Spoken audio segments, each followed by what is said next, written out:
again, if we're talking about opening yourself up to a spiritual thing, if all you're doing is putting that faith and that energy towards something demonic, you're going to attract the demonic. You're not going to attract something that's like happy. Oh, for sure. Let me see this. Pendle Hill is most infamous for its ties to the Pendle Witch Trials of 1612, where several local women were tried and executed for witchcraft. The area is steeped in legend, including tales of supernatural occurrences.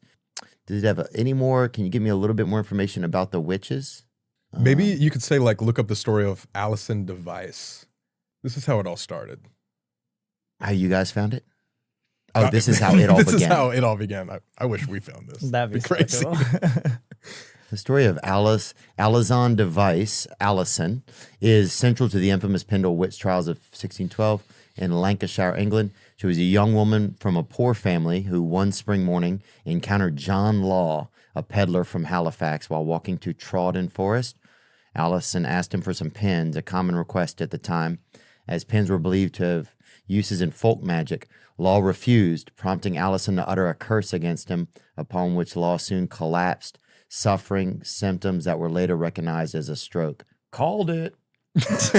Though at the time, this was believed to be a result of witchcraft. Dang. Yeah. And she was 12, by the way, when she did this. Oh. So a 12-year-old girl just meets a salesman. She's like, can I have some pins? He's like, nah. She's like, curse you. And he died. And so they were like, this girl's a witch. And so her and her family were all like accused of witchcraft. And then they all started blaming each other in the town. But the weird part is like they all admitted to it. They literally like said on court trial, like, hey, I did use witchcraft to attempt to speak to the devil and summon him. And so it's like, well, why? You know? Oh, the family said that? Yeah, the family. So why did they do that? Because they thought they were so upset by what had happened to her that they're like, well, we're going to call the devil here?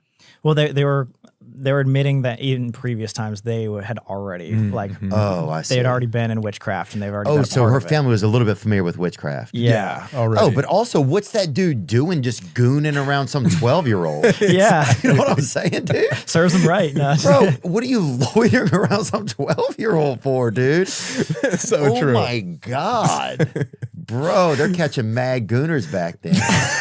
They were. That's the kind of shit that happens, dude, even a long time ago. And she was the one that got arrested, not him, by the way. That was, dude. It's like, what? It's like, God, obvious. Oh, that's crazy, though. And imagine the energy of that at the time. And like, she's young and now she's put in this space where it's like, how did they execute them? They hang By them. hanging. Yeah. Yeah. So if you think about that, like 11 of them died, 10 of them by hanging. And that was accounted for 2% of all the witches ever that have been executed, all in this one trial, because the whole family admitted to witchcraft. So it was a massive deal, and it's one of the most famous witch trials in history. And so because really part of the thing was to be like freed from being like accused of being a witch, I guess. You had to point the blame on somebody else. Oh. So the entire family basically like turned on each other, and like the little girl was like, my grandma did it. Yeah. She was like, what the fuck? Yeah. And then she was on the trial, and obviously You're like, mom's a bitch. And they're like, but they didn't hear it right. Yeah, he's a witch. They're like, oh, shit.